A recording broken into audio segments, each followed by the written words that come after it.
Hi there, Linda Artisani Bookkeeping.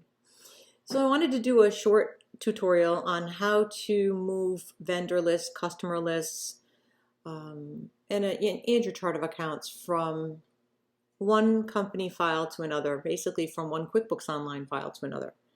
So you may be wondering, why would you need to do that? Well, if you have a business like a real estate company, and many times they're set up as LLCs, and you may buy one building and then it does well and you buy another property and you end up using the same electrician, the same plumber. So you want to move those over to your new company. For my example today, what I'll do is I'm going to take my customer list from Artisani Bookkeeping and move this over to, some of them over to my new company, which is just my training. I'm just going to separate my business from one part's bookkeeping and my other business will be my training in QuickBooks Online. So how do I move my list? Well, I'm sure you've all seen in the gear, you've got import and export data. Unfortunately, the export data is basically to take your file and move it from online to desktop or make a copy and keep a backup of it. So how can you move the file, move just the list items, right? So if you come in here, you can see that this says you need to use Explorer, and another way is to move your data over by using Excel reports. So that's what we're going to do. We're going to actually come over to Excel and create an Excel spreadsheet. So here's my vendors, and I just want to move my vendors over. So I can click this little button. It's just going to export my list to Excel. And then I can pick and choose the transactions that I want out of it. So here's the vendor list that's exported, and you can see this is all the names that I have in here. And I don't really want to move all of these over. So if I try to go to my other file here, so my new company, which is called Sample Company, if I try to move these over and import them, I would click here, and here is where you will come to import, and I'm just going to import my vendors.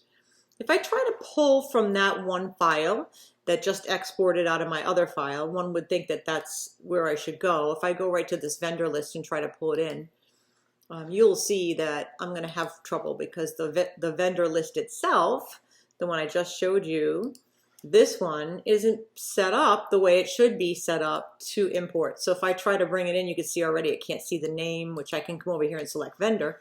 But if I come over here, you'll see that there's red stuff everywhere because it's seeing the name of the vendor, and actually part of the address is this street, but it's not pulling the whole thing in, and I'd have trouble pulling this in. So how do I pull it in? Well, what I would do here is if I come over to vendors, you'll see there's this little thing that says download a sample file. If you click on that, it'll bring you to this lovely little sample file. And let me go back here. So the sample file is here.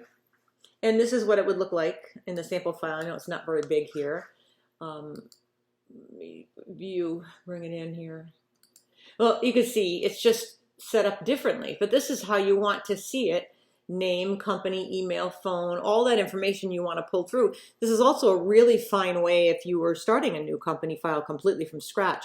If you're missing information, so I would take this file and open up my file that I have here, highlight this, and copy and paste it over because it's going to be in the right categories. I do it line by line. So I just come over here and select this column, copy it, paste it over here under name, and just overwrite what's in the sample file.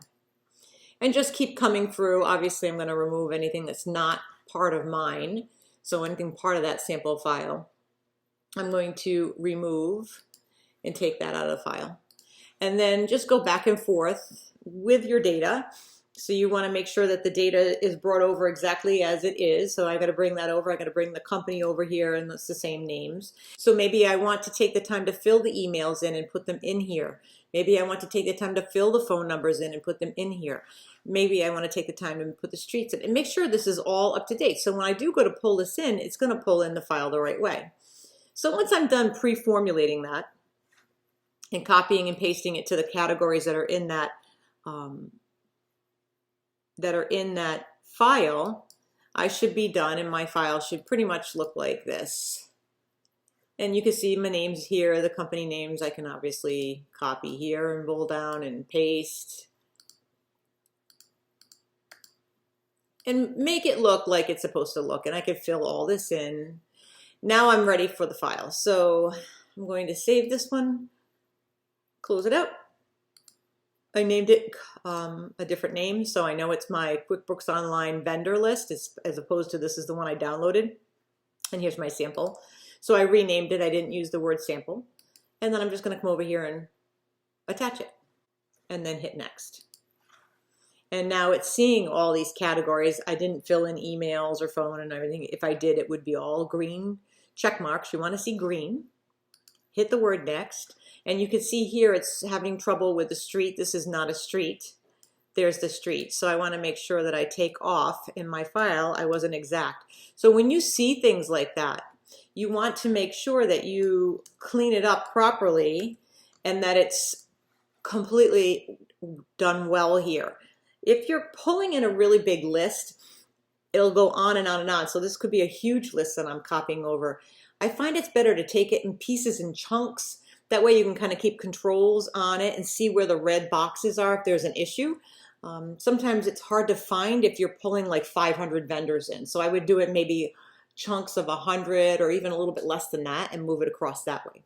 So I'm going to hit import. So you can see I have an issue here where there's one name in red, and it's because I already have it in the system, so it's a duplicate. So I'm not going to bring that name in. And then I'm done.